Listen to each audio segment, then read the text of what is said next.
Waging War is brought to you by Eastern Pennsylvania's Conference Council on Young Adult Ministries.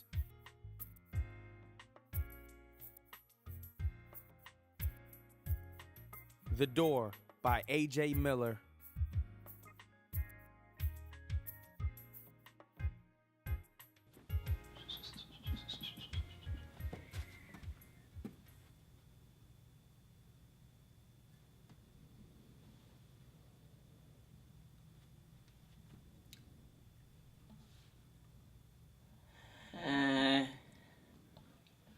I'm not so sure about this door. I came across a lot of doors in my life, but this one's different. I've had some doors that slammed in my face.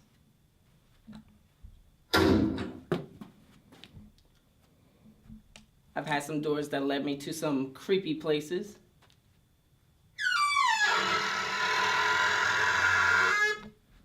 But not this kind. Because when I was younger, it seemed like I would do some pretty dumb things to do in my free time. Like this one time, I was at the movies and I saw this man jumping over a swollen creek after a hard rain. It just seemed so cool flying through the air. After I saw that stunt, I said to my friend Jesse, "That's easy. I could do that." Now, of course, he said that I couldn't do it.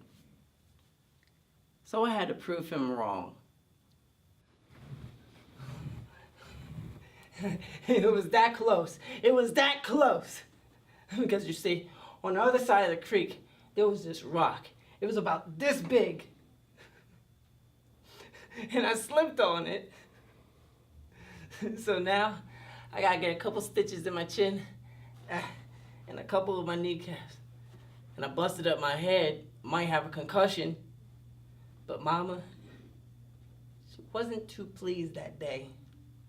So we had to sit in those hard hospital chairs that felt like it took forever. I mean, you had people coughing. And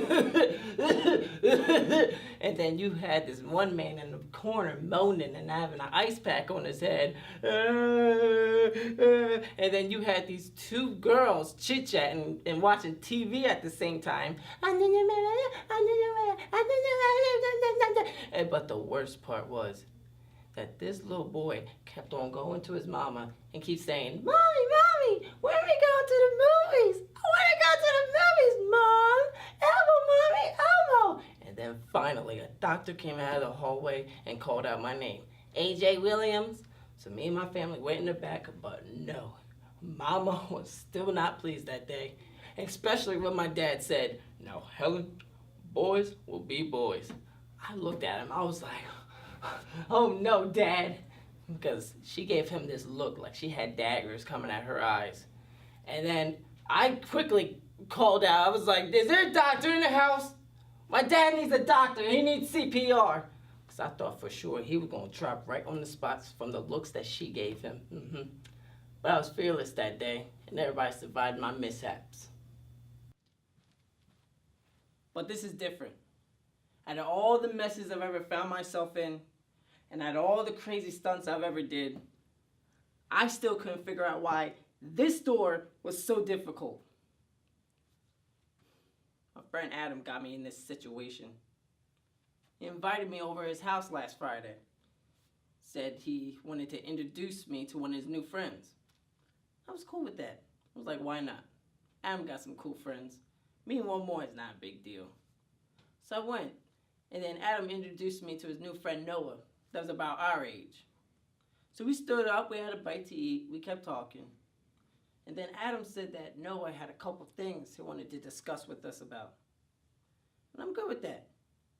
But then Noah started to explain to me about a guy named Jesus that died on a cross for our sins.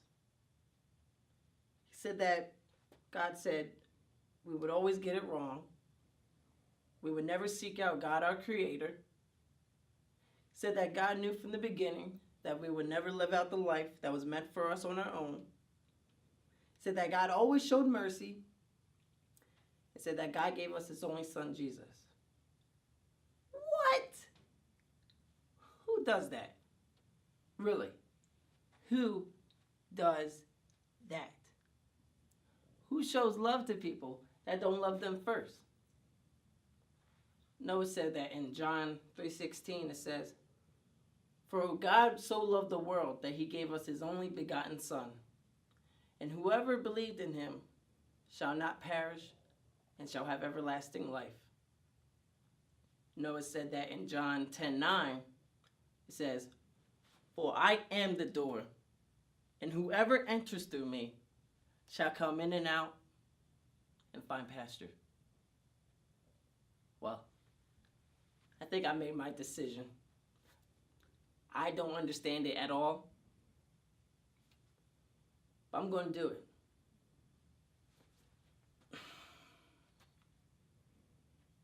Jesus, I need you in my life.